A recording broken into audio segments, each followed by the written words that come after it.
think it's only fitting to start this episode off just with a big, deep sigh, because, oh man.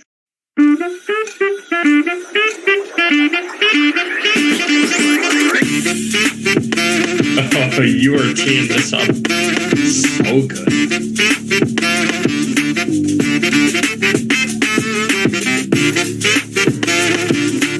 Enzo, to me, looks like a more agile, basically a young Chess Fabregas. It's a Rolls Royce, man. Gotta sell it.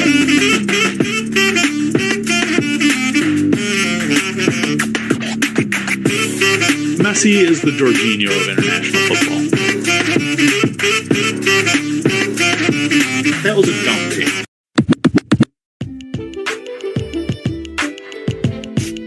The flag stays down!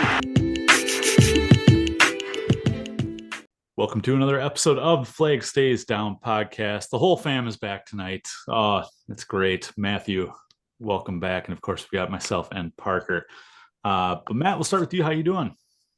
Yeah, been away for a bit, dealing with a bit of an illness. So that and work piled on top of that. So it's been a fun and interesting couple of weeks, but we're back, doing good. Had actually a very nice and relatively relaxing weekend. It was beautiful weather here. So my parents came over yesterday, kind of helped me with some stuff in the yard. I was able to finally get out and cut the grass, which was annoying the hell out of me. So I finally was able to tackle that. So I now have the best looking yard on the block, which I take very seriously. And then today, a little impromptu trip to the zoo with my parents. Then we went and got some lunch and then played out in the yard with the little guys. So yeah, all is good here and got to enjoy some weather. Got a little bit of sun for everybody in the family. So good times all around. Can't complain. And we're back here on a Sunday night. So always good when that happens.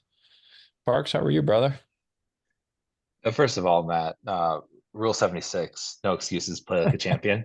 I figured if anyone could appreciate that, it would be you. Not wrong.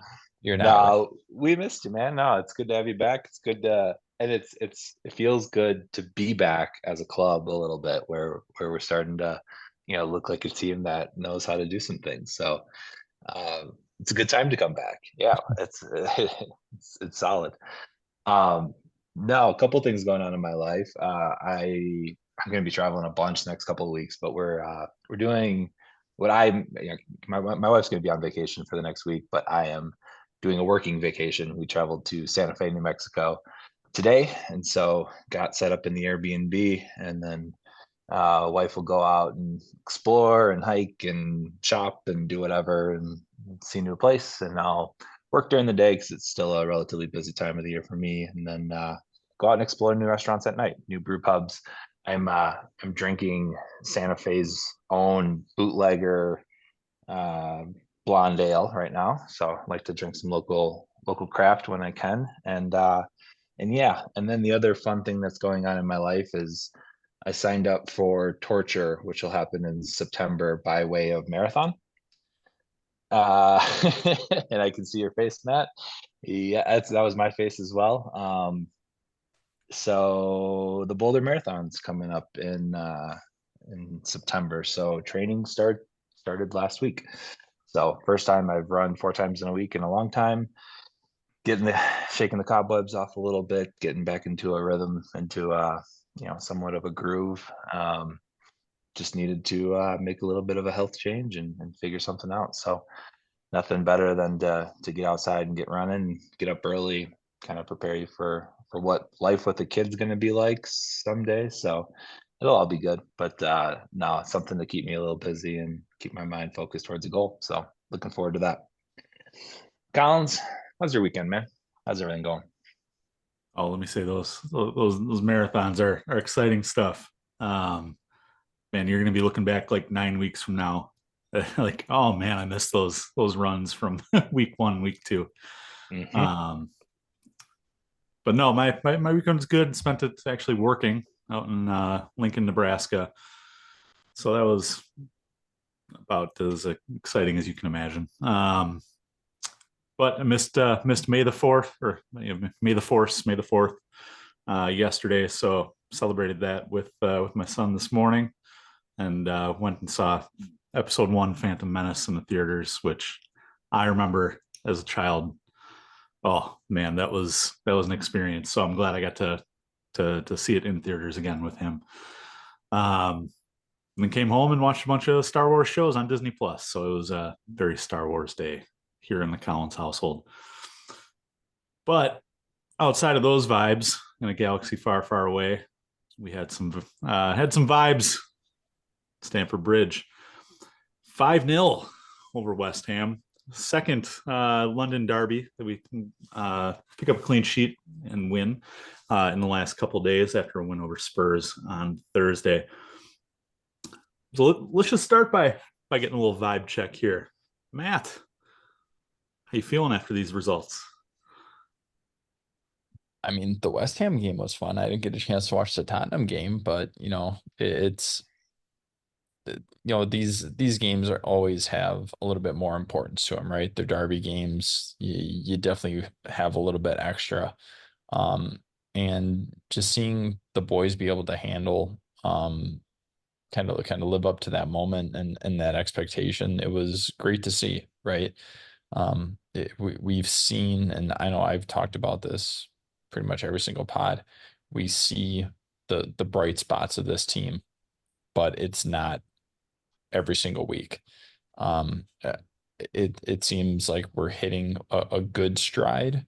I wouldn't call it, mind blowing or anything like that. Like, this is what this team is capable of. But it's good to see, all the pieces kind of start coming together a little bit. Things look a lot more fluid. It's a really big turnaround, I think, from what we've seen over, say, the last 2-3 weeks. So I'm really happy that we're kind of even regardless of how we finish at the end of the season, it's as long as we can keep this momentum going, I'm holding on to that for whatever it's worth. Just to see the team come together with all the ups and downs of this season. And seeing some other people come back from injury, seeing some people out there that we didn't think we'd see this year anymore, is a good thing. But 5 goals is kind of rare for us. Collins, I know you threw a stat out before we were potting, and I don't even remember us scoring like that many. I just remember, me probably being the pessimistic one. Like, I remember all the missed opportunities where we, instead of, those 9 matches, it probably should have been like 15. But it's just good to see the team starting to gel, even if it is at the end of the year, right? That's usually when you want to play your best, and I hope that's a sign of how we finish off this year. Yeah, we played Arsenal 12 days ago, guys, and we lost 5-0 in that match. So it's been, and I don't think it's been like a remarkable turnaround in that sense, like just from looking at the 2 results back to back like that. I think we've had a lot of quality kind of pent up, and we put it all together in this West Ham match, which is it's fantastic to see. But the Spurs match is arguably bigger, just from them being probably our biggest rival. So seeing us win 2-0 there, fantastic result. The 5-0 match is just it was just fun again. It was just a fun time to watch and tune in, and now we've got something to fight for. I'm big on form and where are we going and what have we done is important, but like what's next for us as a team. And when I think about 3 matches to play, we're fighting for something. We could even put, on paper, take Spurs spot and take 5th in the league. After that Arsenal match, there wasn't a Chelsea fan on the planet that thought that could have been a possibility. It just it's kind of crazy how this team has found a way to compete, found a way to string some results together and build a lot of faith back in the club and the process.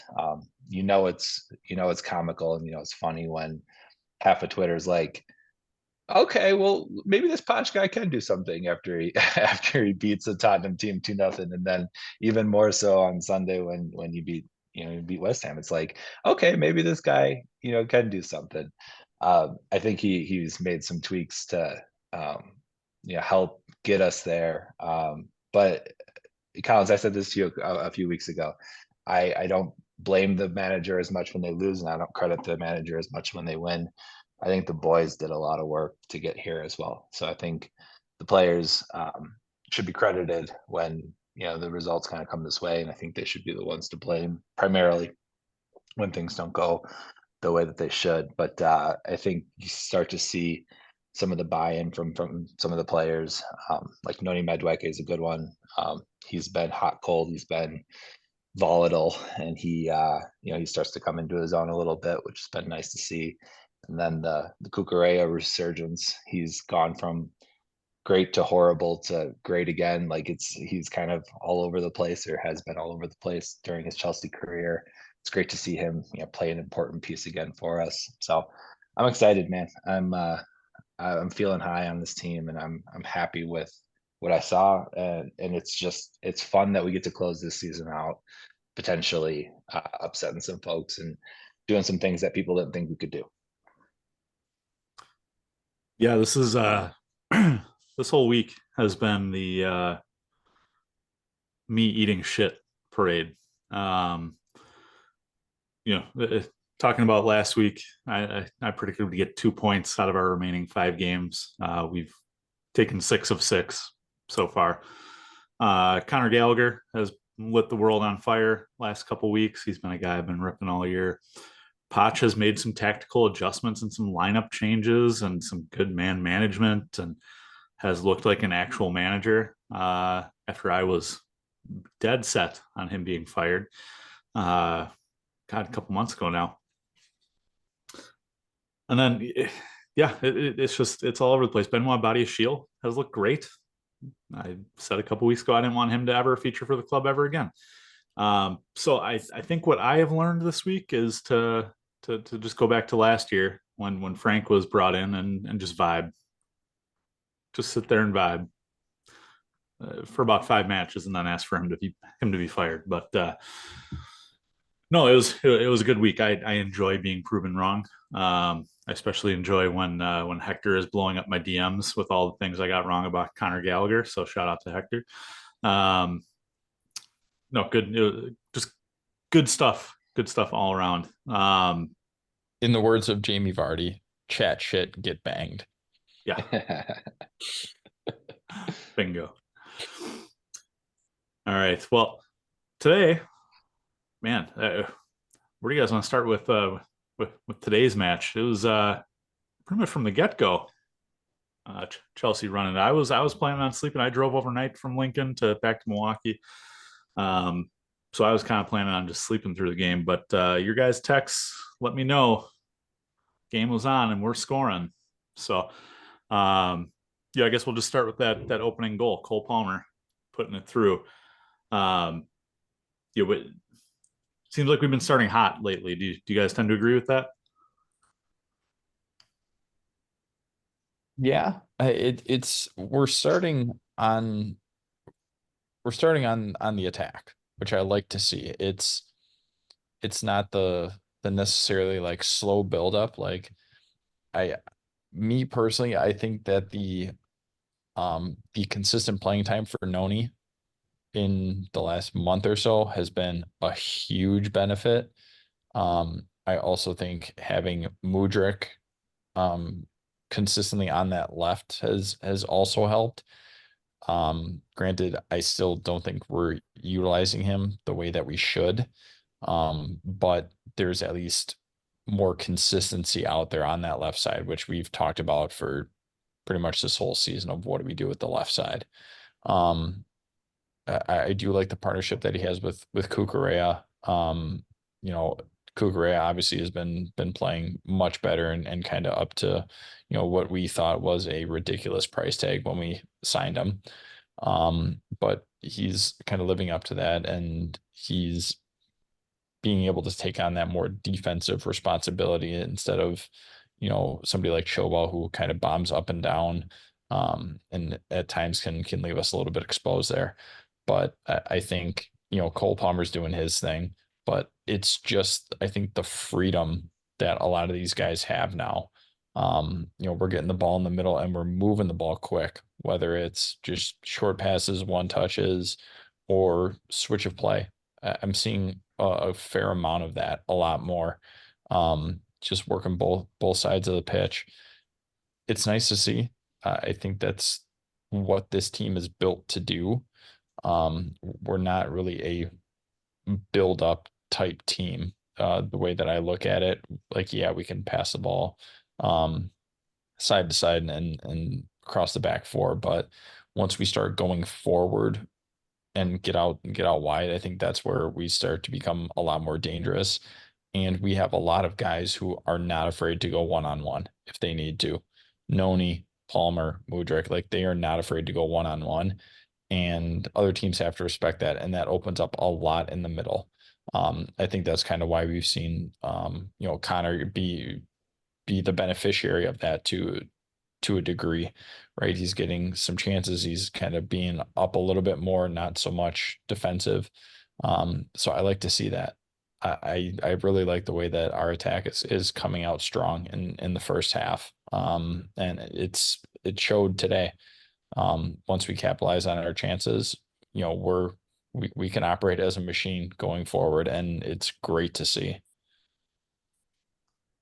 Yeah, those first two goals we scored, those were types of goals that we never scored last year or the year before, where it's not perfect. It's not the cleanest of chances and opportunities. It's not a wonder play build up, but it is guys going one-on-one, like you said, Matt. Great crossing into the box, having someone to aim for in Nico Jackson. And I give Nico a lot of credit today because he made himself very available to receive those crosses and, to get something on it or kind of help it along and not just have the play die. And then it leaves, Cole Palmer to kind of pick up the pieces and score, Connor Gallagher to pick up the pieces and score a little bit. So those first two goals, they really made me happy because those are the types of goals, man, that everyone scored against us. And we just never could do it to them. And it just was like, why can't we just have some garbage goals? And they're not even like garbage goals. They're still well hit. It's not like a massive deflection or anything like that, but it's just not the super pretty goals either. And so it was really fun to see that. And yeah, we struck early and often, right? And so getting out to an early start really, I think, took a lot of the pressure off the boys instantly. And that, I think, is just a big vibe. It lets Stamford Bridge breathe a little bit, which I think is really important. And it just set the mood. So one thing that Matt, you'd mentioned was some stability in regards to the attack, and getting Madueke some minutes, and Mudryk's partnership with Cucurella out there. We've had this debate before, but the best front three, did we see that today? I think so. It's our most consistent front three. I'll put it like that. Mudryk, you know what you're going to get, right? At least right now, you're going to get somebody who can whip in a great ball from the wide angle, right? I don't know if you guys notice this, but he has like ridiculous whip anytime that ball goes in the box. It's insane.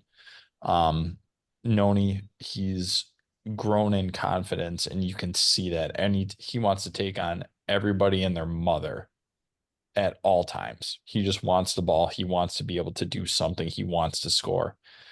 Cole is Cole, and for Nico's Nico, right? Like, we don't really have anybody else. Not saying that we need anybody else, at least in the last few matches, but Nico's been playing better.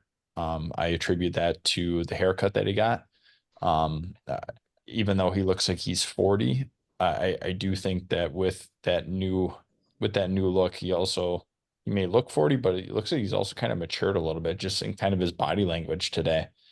That's one thing I noticed is he was pulling a classic Rom, the thumbs up all the time, which I'll take that compared to what we saw 3 weeks ago with out of him, like just his body language and everything. I will take that all day long. And he's working hard as he always does. So from for my money, yeah, I think that is our best attack and our most consistent attack that we have that we can put out there right now. I 100% agree, Matt. The only thing that could like change my opinion is if Nkunku had been healthy all season. I think he throws a monkey wrench into that plan. But as it sits today, absolutely, I have no debates.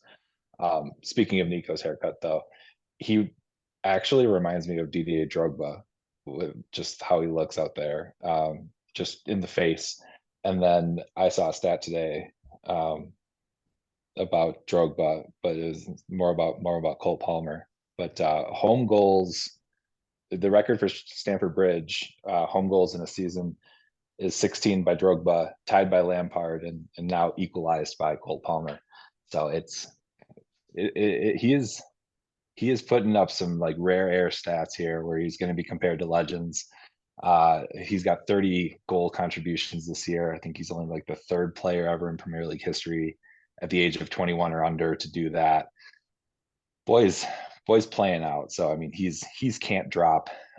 If Nkunku was in perfect form, I would play him in the middle, and I'd play Cole Palmer on the right, and I'd have Misha on the left.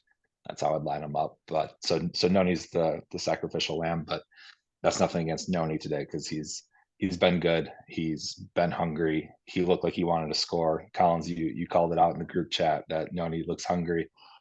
I think it's funny because he's a one-trick pony a little bit, but he still gets his shot away. Like everyone knows exactly what he's trying to do, and yet he still like finds a way to get it done.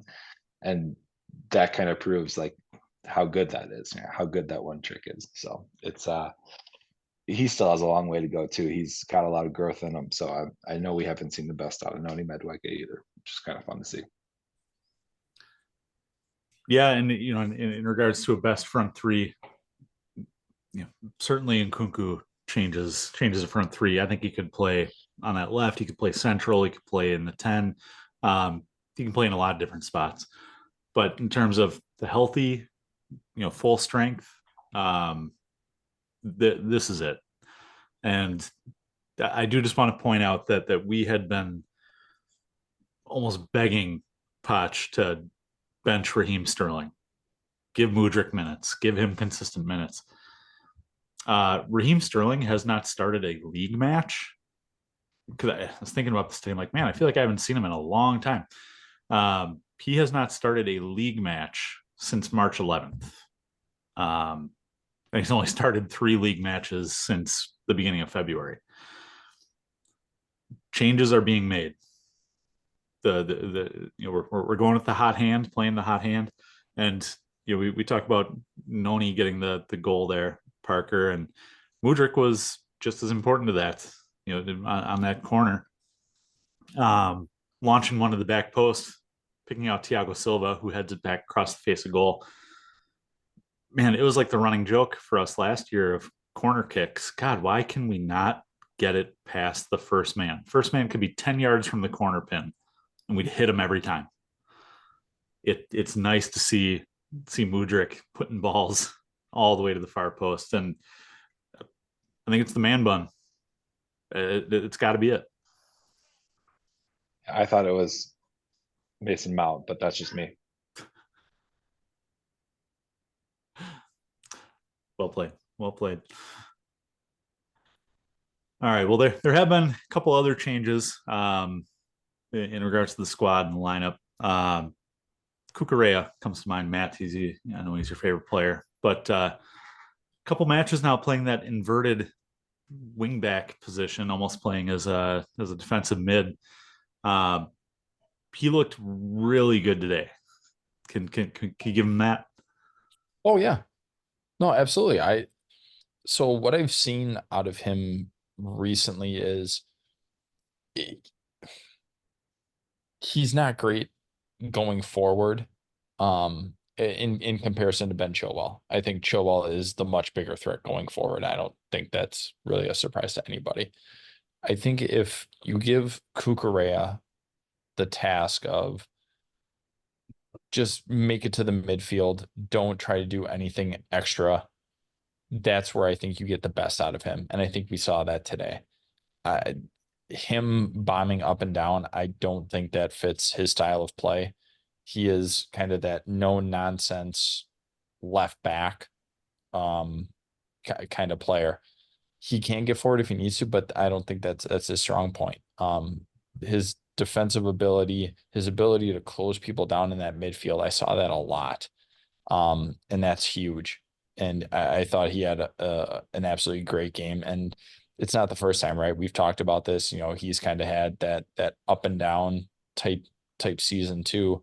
And ironically enough, that kind of resurgence started with him as a right back, which is kind of contradictory if you think about it for him. But no, we're starting to see why we spent the money on him. We were looking for kind of that, at least at the time, that backup for Chilwell.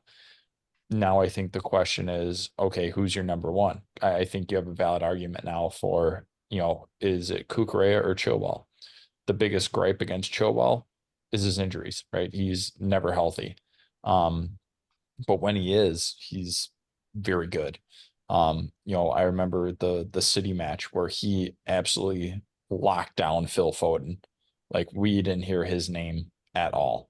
So we know he can do it on the defensive side. We know what he can do going forward. But Cucurella, I think with this system and his partnership with Mudryk on the left, I think that there are clear responsibilities as far as, okay, you only go to this point. We need you to help out in the midfield and end defense only, don't go forward. And then Mudryk can track back to the midfield. He doesn't necessarily have to go all the way back, kind of. And I think that's where that partnership of Mudryk and Chilwell struggled, is because they were both so far forward, and then both of them had to kind of bust back to try and cover the other, and it just caused a lot of chaos, and it just wasn't fluid. I think with this partnership, it's a lot more fluid, and I think you have a legitimate case for Cucurella being your number one going forward. Hans, what'd you think about it? It reminded me a lot of a Guardiola style setup. John Stones playing left back, or Gvardiol playing left back. So you've still got three center backs back there. We were all surprised when we saw Trev at right back. But having Cucurella push up into that midfield when we're in attack, just provides that extra cover. How many times have we seen Chelsea get burned on the counter attack because it's basically Caicedo and then your two center backs, and between those three, they have the entire half of the pitch to cover. No, I thought it was ingenious. Cucurella is agile enough. He gets around enough. He sees enough to be next to Caicedo. But then when in defense, he can drop back and cover a winger like Kudus. But going forward, it's almost that Matt, you're gonna love this comparison. It's Jorginho-esque. He clogs the passing lanes, and can get it to the person who's going to distribute. Almost that double pivot. So I loved it. I agree that when Chilwell comes back, you're going to have basically two different systems you're running there. But as long as it's just Cucurella at the moment, I'm all for the inverted wing back. So why do you think Ben can't play that? If those are his marching orders, right? If his marching orders aren't to overlap Mudryk, going down the left, and his marching orders are to play in possession through the midfield like that, why do you think Ben can't do that?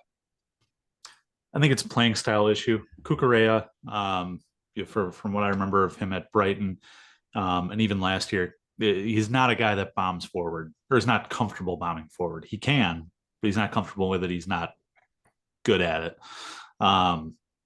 but he can definitely sit in space and clog stuff up. Chilwell is almost more of a winger. He's not great defensively. He's Marcus Alonso with a little bit of speed. So I'm not sure Chilwell can do that. I don't think he has the defensive acumen to fill in as a 6. Interesting. Yeah, and I think the reason why this works isn't necessarily like Kukurea playing as a midfielder. I don't think he's a phenomenal midfielder. I think it's like when the ball turns over, he turns into an absolute maniac and he goes and hounds people and he kills plays. Like he kicks balls out. Helps people reset. He helps like slow the game down in that manner. So when you go back and watch when we are out of possession, he'll go and just absolutely just hound people and just be all over them. Sometimes commits a foul, sometimes kicks the ball out, but whatever he does, he kind of like slows it down and gives our players a chance to breathe and recoup. What you said earlier, Collins, is bang on, which is we had everybody pushing up down the flanks and our 2 center backs, who sometimes is a 39-year-old and Bobby Ashil who's out of form, and then a Caicedo. We got scored on like 80% of the times in those situations. It just wasn't a recipe for success. And yeah, it's like, well, we've always kind of played that way, right? We've always kind of played that overlapping style. And even when it was just one person overlaps on the right side, person on the left wasn't skilled enough to get all the way back and kind of cover and shift over. And even so, you're still outnumbered. This, I think, provides the stability. I'm going to keep saying it because I feel like I was right in the beginning to mid parts of the season. I've wanted to see this team play 3 at the back for a long time. I think we're more geared towards it, but this is an interesting twist on it that I didn't contemplate. But now that I see it, I quite like it, and I think it helps free up passing lanes a lot in our build-up play, which it's like, when you go back and watch like the Arsenal match and before, we had a hard time playing out because we didn't have as many people to play out to, and the people that were playing, they just weren't open, and it was just like, where are we going with balls, and we kick them over the top and then we turn over. Now it feels like that extra person, that extra body just gives us an outlet and it helps cycle it through, and then we can turn into counterattack. And then, Matt, to your early point, like, we don't have to build up, we don't have to slow walk the ball up and pass side to side to side to side. Now it's like dynamic. Now you got Cole running, Noni running, Nico running, and Misha running. Like, okay, good luck, right? And they don't always work out perfectly, but we're getting more and more opportunities like that, which feels exciting, feels dynamic, feels like we're putting the ball in the right position. And sometimes you score 2, sometimes you score 5, but in both scenarios, when you can score goals and not concede, man, you end up putting yourself in positions to win. And it sounds super simple saying it, but those little tweaks make a big difference in the long run. And Parker, real quick, to answer your question about Chills and why he can't, if those are his marching orders. I think if you give Chills those marching orders, you limit him. You're not getting the full extent. I don't, Collins, to your point, I don't necessarily see him as a winger. I would see him as like a straight left mid. I feel like that's where he would absolutely shine. He can do the defensive, he can get forward. If you just kind of keep him in that holding midfield left back, quasi role, you're losing out on him getting great service into the box. We know what he can do with that left foot on a volley, right? We've seen that. We know what he can do. You essentially take all that away from him, and sometimes that is the best part of his game, right? Depending on the match, right? Sometimes that's the best part of his game. If you take that away, then you're limiting, what he's actually out there to do. And again, I think Kukurea, that fits him perfectly. So if we do have to switch, styles, if we do have Kukurea and Chills both on the left, and Mudryk is on the left, we got to find somebody else that we could pair Chills with, because we've seen it hasn't worked out. It's, and Collins, baseball reference, pitchers like having specific catchers. They have that chemistry. It's a partnership. You need that same thing on, especially on the left. The right, we can get by. It doesn't matter if it's Reese, if it's Gusto, and whoever's on the right, Palmer, Noni, whatever. That left, we definitely need to figure out what that is. So we know we've got Kukurea and Mudryk locked up. Maybe it's something like Chills and insert player here. Maybe it's Nkunku, right? When he comes back, if he plays on the left, maybe that's him. Maybe he's the other partner to roll with Chills, but there's just got to be somebody else out there when Chili's out there. Well, so what about this? Talking about partnerships. Chilwell loves bombing and overlapping, right? So keep him out there with Mudryk. Mudryk, at least in the last probably 6 weeks, has seemed to like to cut in from the outside a lot more rather than try to burn straight down the flank there. So if everybody's healthy, you got Reece James on the right. What would you think about Reece James as the inverted wing back, allowing him to go a little bit more centrally, runs into the box, into the attacking area from a little bit more central position, while also allowing him to defend and distribute from there? And hey, he might prevent some injuries with him not bombing forward as much, right? I actually had that thought today, Collins, that Reece James could play that role. Absolutely right. And I don't like it personally for kind of the same reasons that I just pointed out. Like, that's one of the best parts of Reese's game is his ability to get forward, his service, which we know is top tier. Like that's it's kind of helped make him who he is. I think if you take that part away, you're gonna again kind of limit Reese. If we're talking about for saving injuries, yeah, I'm all for it. Like, absolutely. But again, like, we talk about Reese and his ability to get up and down the pitch and the service that he puts in on those crosses, which are just absolute beauties. If you put him more centrally, you kind of take that away. So I if he's fully healthy and can go, I don't do it. But if you need him, I wouldn't mind seeing it if it's like a 60th minute sub for somebody to slot him in there. I would be fine with that, but I don't absolutely love that position for him as a full-time. All right. So we talked about, or Matt, you mentioned a little bit of dynamism in the attack there. I think one of my favorites, so I want to talk about this goal, is the one that we all dubbed the FIFA goal. Trev sends a ball, skips the midfield, straight up to Noni, who makes a run in on the box, lays it off as the keeper comes out for Nico Jackson to tap in. No issues with the tap in. He's not offsides. Doesn't fail to put it on target, puts it right in. But that goal is a classic, and it made me feel bad, honestly, for some of the players in last year's squad, like a Hakim Ziyech, who could have picked out these runners all day, every day. But it is nice to see a little bit more directness, and honestly, I didn't mind skipping the midfield on that goal. But was there a better goal for you guys today, or another one that caught your eye? Today, no, but I'm going to go back to the Tottenham game because I thought the goals that were scored in the Tottenham game rival, some of our better goals this year. Trev's header was spectacular. He went down to get it, and the placement on that, the loop of that header was just phenomenal. I don't think anyone expected Trev to put that ball on target, let alone put it where he did.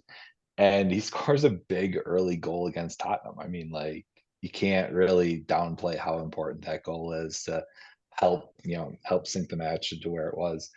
And then the goal Nico scored, I don't feel like anyone's talking about this goal. The goal Nico scored against Tottenham is hard. Cole Palmer standing over this free kick. It's an almost inch perfect free kick, right? It hits the underside of the bar, comes up, comes off. Nico runs to it and then has to jump straight up with like no momentum and find a way to neck whip that thing and beat a keeper that's coming back to it, man. I don't think any of us realize how difficult it is. None of us are soccer players, but I'm looking at that goal like that looked hard. That did not look easy. That did not look natural.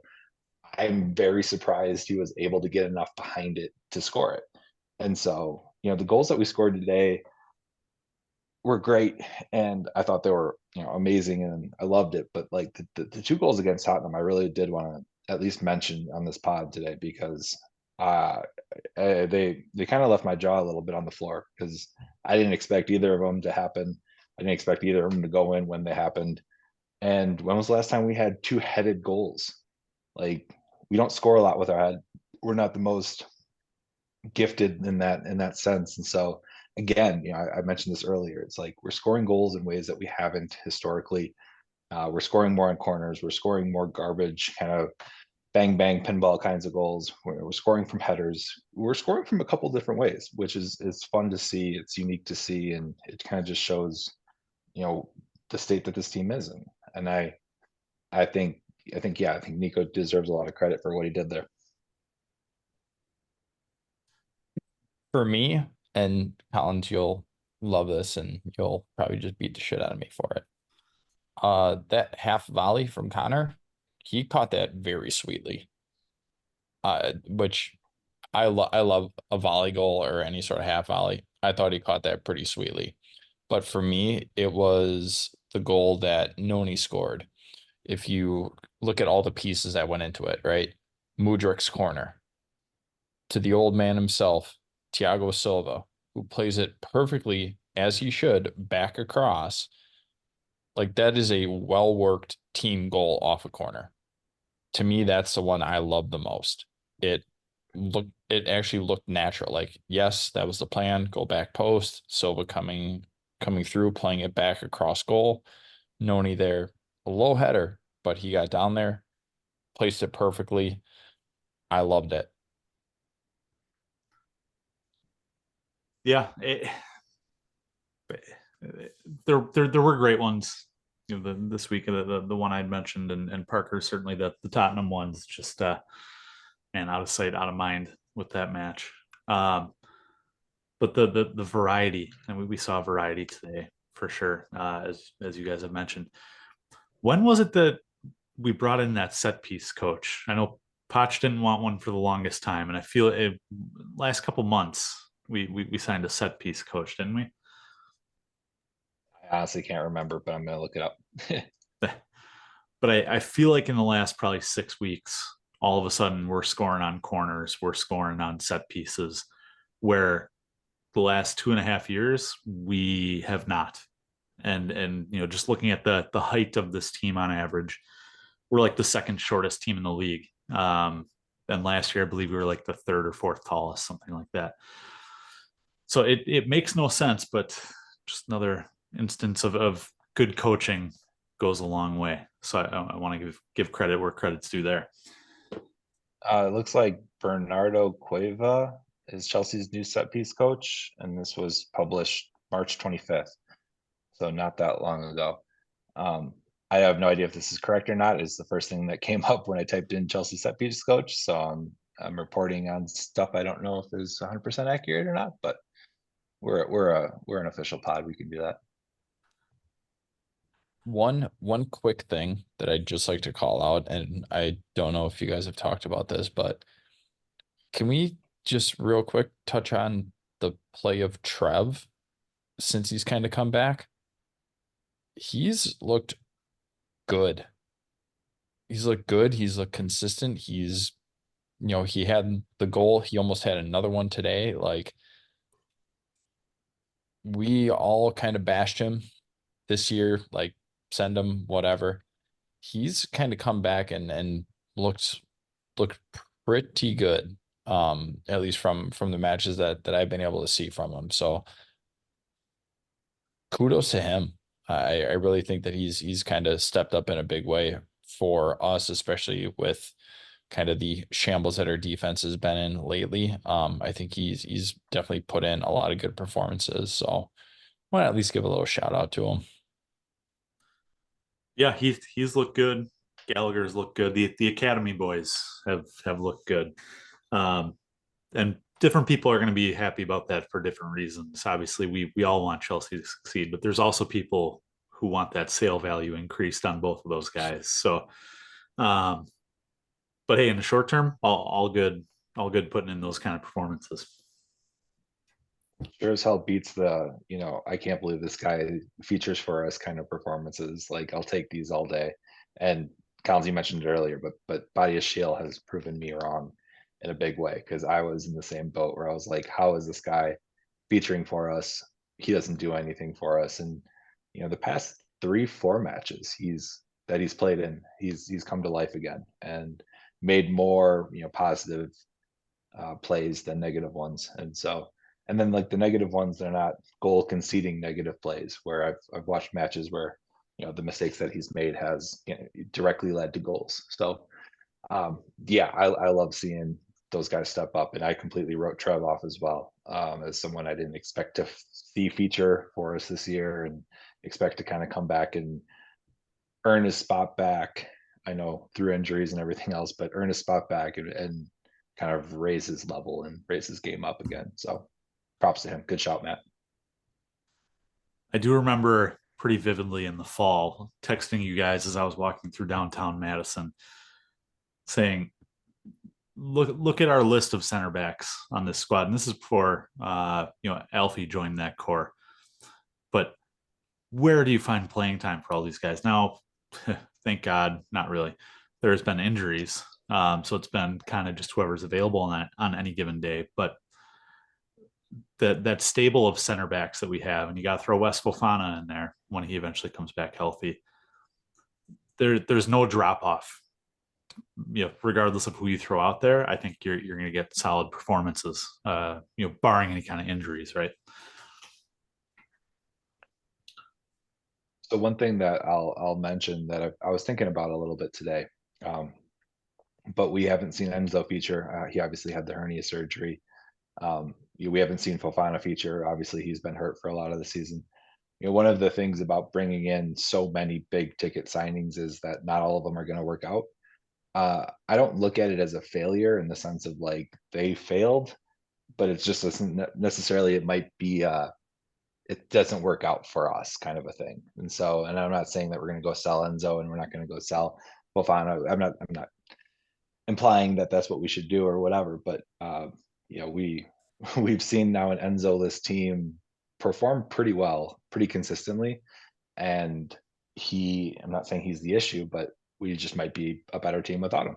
And we might have better pieces that fit better places, other places. So Wes, we might not need because we have that full stable of center backs. And Enzo, we might just be too deep at a position where we just don't need him there. So it's going to be really interesting to see what happens in year 2 and year 3 of this project, and see where kind of people go. But I have a feeling that 1 or 2 big name, big number signings, go off our books just because we don't necessarily have a need for them. So I'm glad you brought up Enzo, because I was seeing a lot of Enzo bashing today. Of we don't even need him. Why, we're better without him. But Parker, you said it, he just had hernia surgery. He's been dealing with a hernia, and I honestly did not know what a hernia was until I decided to look it up like 3 months ago. Holy shit, does that sound painful? And he's playing 90 minutes every single match, 1 to 2 times a week, plus training for 4 months. And I remember in the beginning of the season, Caicedo and Enzo worked just chef kiss together. It was, we were talking about one of the better midfields in the Premier League, just based off their performances. Those two bossed Liverpool, just as an example. I think a lot of people are short-sighted when it comes to Enzo and with injuries. And, Fofana is certainly one of them that people are getting a little short-sighted on. But these guys are here for a reason. And Enzo especially is not going anywhere. executed an option on his contract, so he's here, I think, now until he's 31. He's only 23. So, yeah, I do got to stick up for my guy a little bit here. I mean, yeah, like, we talk about, recency bias. Like, yeah, we have an Ed Enzo, and all of a sudden we produce 2 clean sheets and 7 goals. Like, of course, right? Like, there has to be talk about that. I'm Me personally, I'm torn on it, but that's also because it's not a position that I fully dive into, or that I kind of have a lot of appreciation for. I know the importance of it, but it's just something I've never had a lot of appreciation for, and any of our listeners know that, because I was not a Jorginho fan, and I just see Enzo as a better Jorginho. But that's not to say that he does not have a tremendous amount of value behind, his ability, his talents, his name, like all that stuff. I still think it's figuring out what that's going to look like, when he is healthy, right? If it is him, Caicedo, if Gallagher is still with us, like, what's that whole thing going to look like? What happens when Nkunku comes back, right? What happens if we bring in another striker? There are so many questions, and I think it's hard to, at this point, it's still hard to say, is the team better without Enzo? I think that's very unfair. And Collins, for the reasons you pointed out, right? Like, he's been playing with a hernia for 4 months. Like, that alone is impressive. But you do see some differences without him on the pitch, and that, to me, that's kind of hard to argue with. Like, you do see some differences. You see things kind of moving. To me, it looks a little bit more fluid and a little bit more quick. And I that's just the way I see it. I could be just, my blinders on, but that's just kind of how I've seen it, at least during this West Ham game. And granted, I've only seen the one today, but to me, it just looks like things move a lot quicker. Like, it's no longer just look for Enzo to start things. It's get it to somebody and just go. And so that's kind of the only thing that I've seen. But again, that's not to take anything away from Enzo and what he can do, because he's special. We've seen what he can do, especially when he's not injured. So I think it's just a matter of getting everybody healthy and seeing where things kind of play out in the summer with transfers, who gets brought in, who leaves, and then see what this team is really going to be, with him at 100%.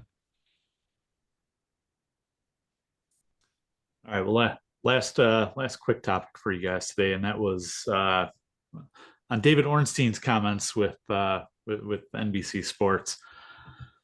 So just to give you guys a little context, he was talking about David Moyes possibly getting the sack, and then real quick transition to Pochettino. He says Chelsea have a situation of their own with Mauricio Pochettino in position for now, coming up to a year into a 2-year contract with an option to extend.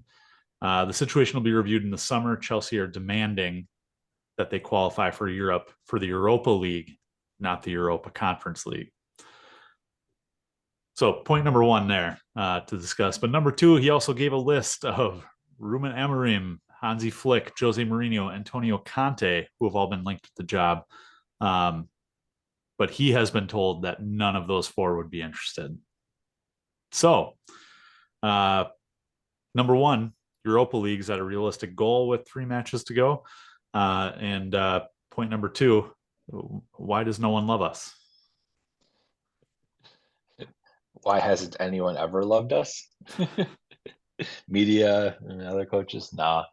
I'm really getting sick of the rumored managers and the, hey, we made contact with this person. Hey, we made contact with this person. I'm getting really sick of it. Like, it all sounds like fake news to me, and it just all sounds like smoke before there's fire kind of a thing. And I leave the guy alone. it's just I actually feel really bad for Poch having to field those conversations and having to field those questions every single time he's up there. Like, hey, are you going to get fired? What are people saying? What's going on? And he's just like, I don't know, dude. Like, if they want me, they'll want me. If they want to keep me, they know where to find me. Like, it's just super annoying. Like, I don't think any of us really deal with that in our day-to-day job of like people asking us, hey, are you gonna get fired? Like, I don't know, that's my boss, right?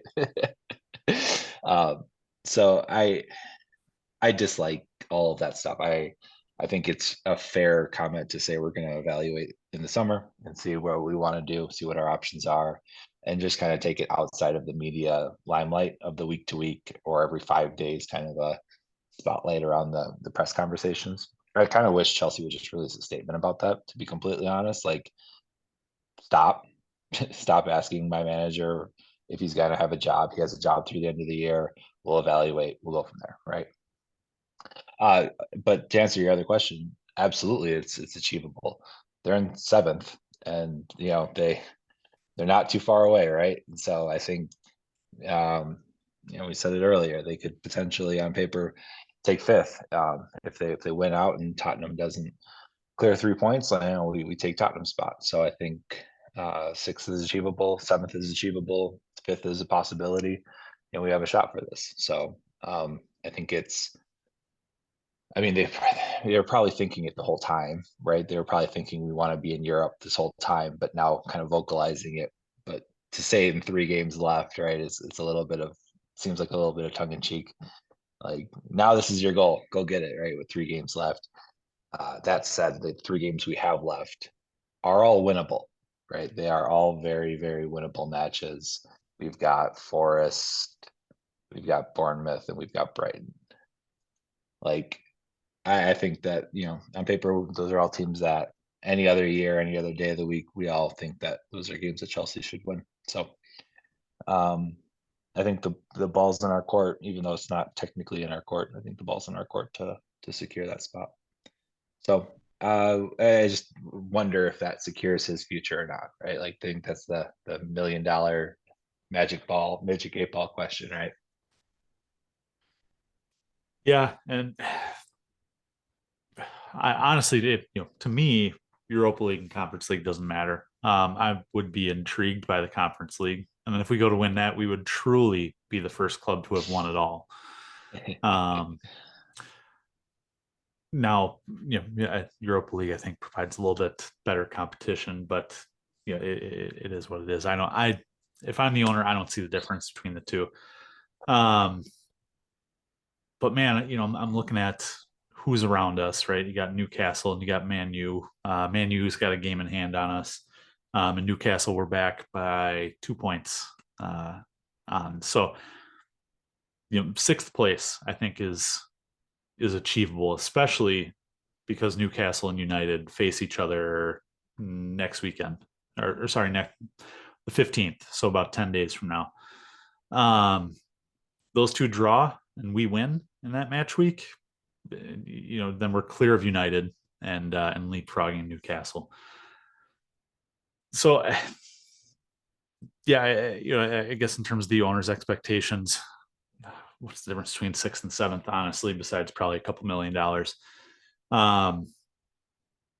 But no, I'm shocked that the likes of Jose Mourinho and Antonio Conte would not consider a return under this ownership.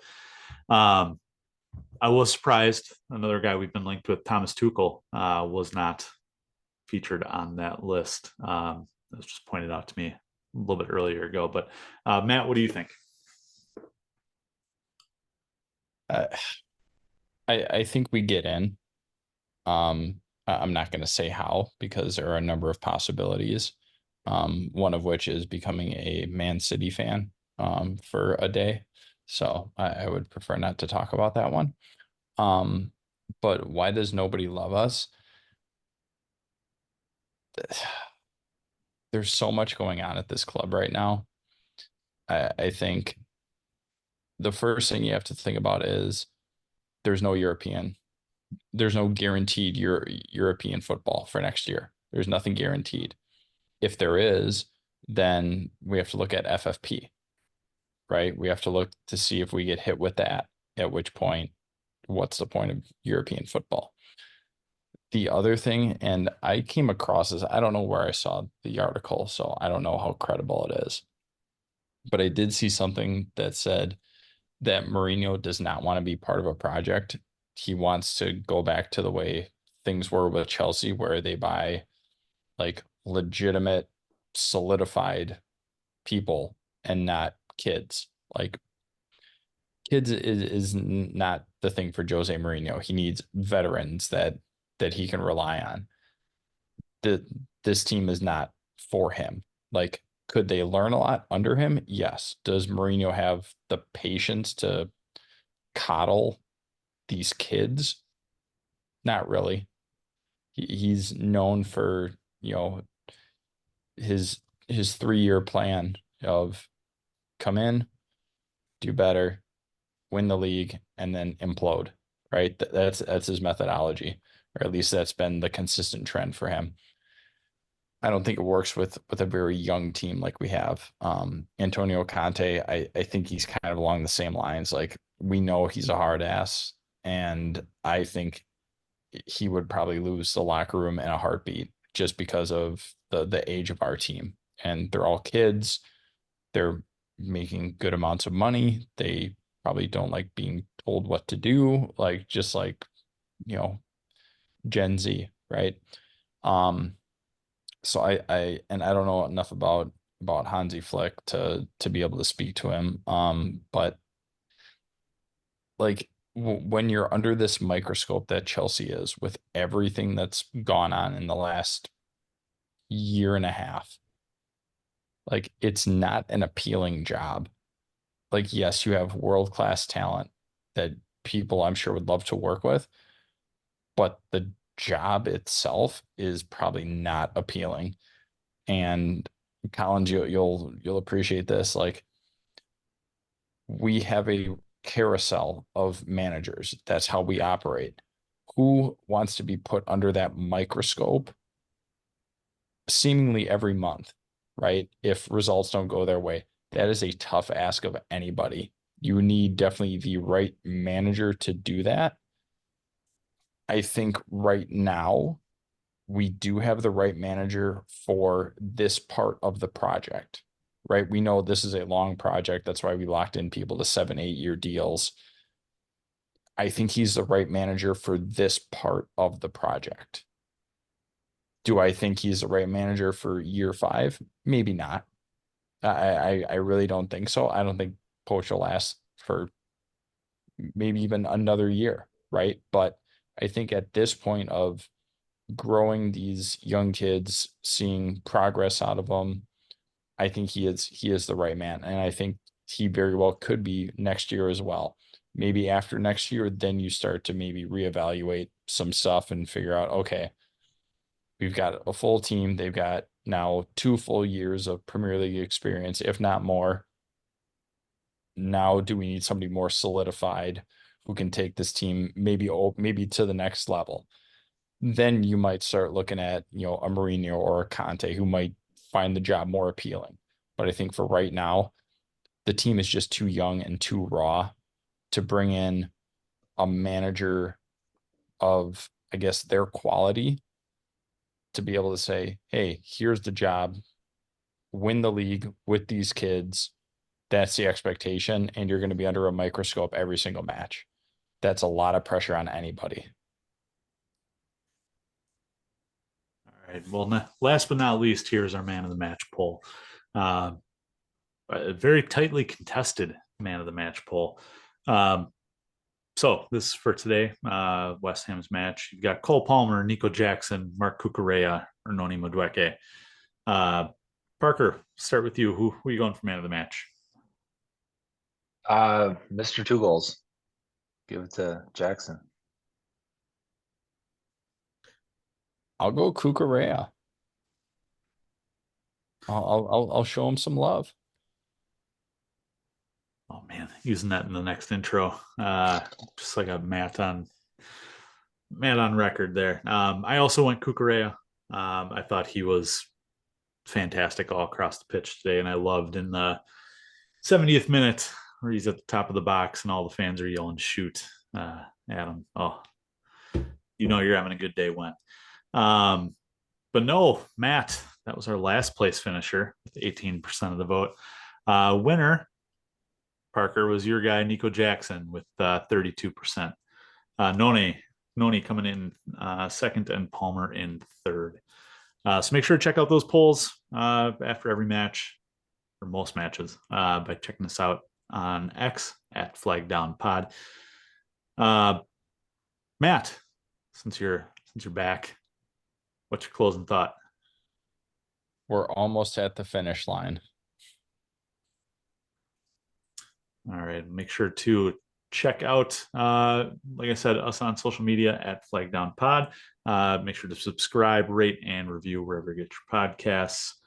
And Matt, man, I can never remember those. I got to remember that spiel. Stumbling towards the finish line. That's what I'm doing. We're almost at the finish line.